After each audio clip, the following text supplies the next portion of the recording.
Pakistan and religious tolerance are two parallel lines. In a list of incidents that prove that Pakistan is one of the most radicalized countries on the planet, another mind-numbing incident has been added.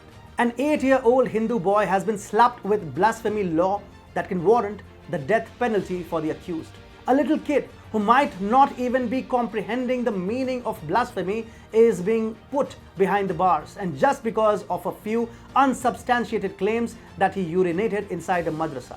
Even if he did, which hasn't been proved yet, the Islamist mob first desecrated a Hindu temple in the vicinity, broadcasted the mayhem, and is now coming after the life of a kid.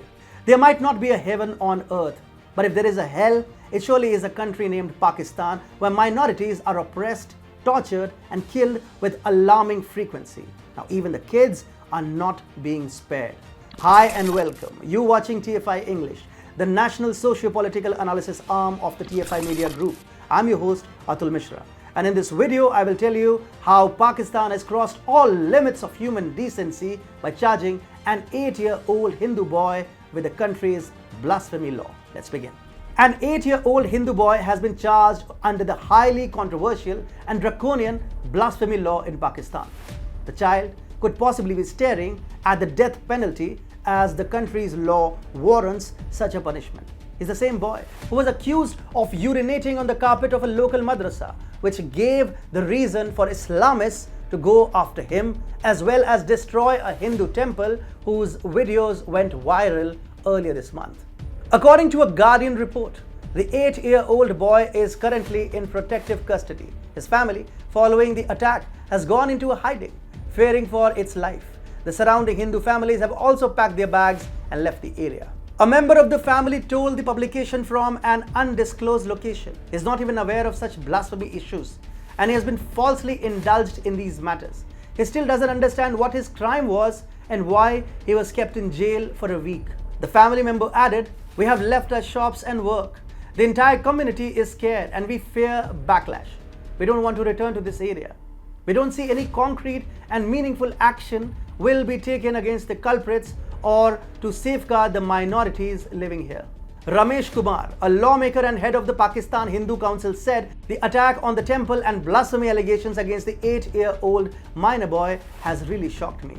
More than 100 homes of the Hindu community have been emptied due to fear of attack. After the attack on temple, India had summoned Pakistan's top diplomat, Pakistani charge d'affaires in Delhi, and lodged a strong protest. Arindam Bagchi, spokesperson of the Ministry of External Affairs, had remarked, "Firm protest was lodged expressing grave concerns at this reprehensible incident and the continued attack on the freedom of religion of the minority community and their places of religious worship." It must be remembered that recently a Ganesh temple in Pakistan's Rahim Yar Khan area was ransacked by a blood-hungry, deranged Islamist mob in broad daylight, with no intervention from the local authorities. What made the entire incident a chilling case of majority bulldozing the minority was the fact that it was broadcasted unashamedly on Facebook, with sacred idols of Hindu gods being smashed and desecrated caught on camera. While damaging the Hindu temples and conducting an exodus of Hindu families is not a new phenomenon in Pakistan, it is indeed surprising that the Islamists are willing to hang an 8-year-old boy to strengthen their religious beliefs. This is not the first time that blasphemy law has been used to settle scores against the minority populace. As reported by TFI earlier, 2 Christian brothers in Pakistan were sentenced to death after they were charged with the blasphemy laws in 2018. The accused brothers had been convicted for use of derogatory remarks in respect of the Holy Prophet under the archaic blasphemy provisions of Pakistan's penal code.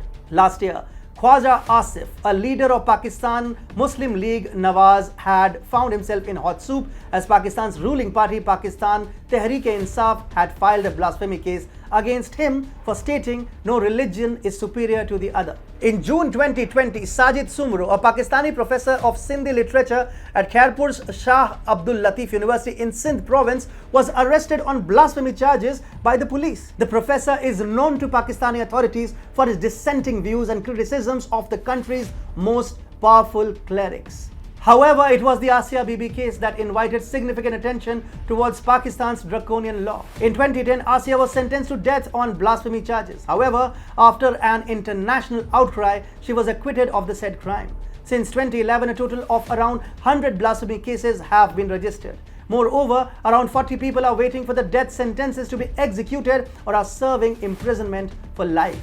The Islamization of Pakistan in true sense began with the Ziaul Haq regime, which was the most active in pushing Pakistan towards intense radicalism by following the object of creating a Nizam-e-Mustafa, that is, rule of the Prophet. Ziaul Haq even institutionalized the inclusion of Islamists in the judicial setup of Pakistan.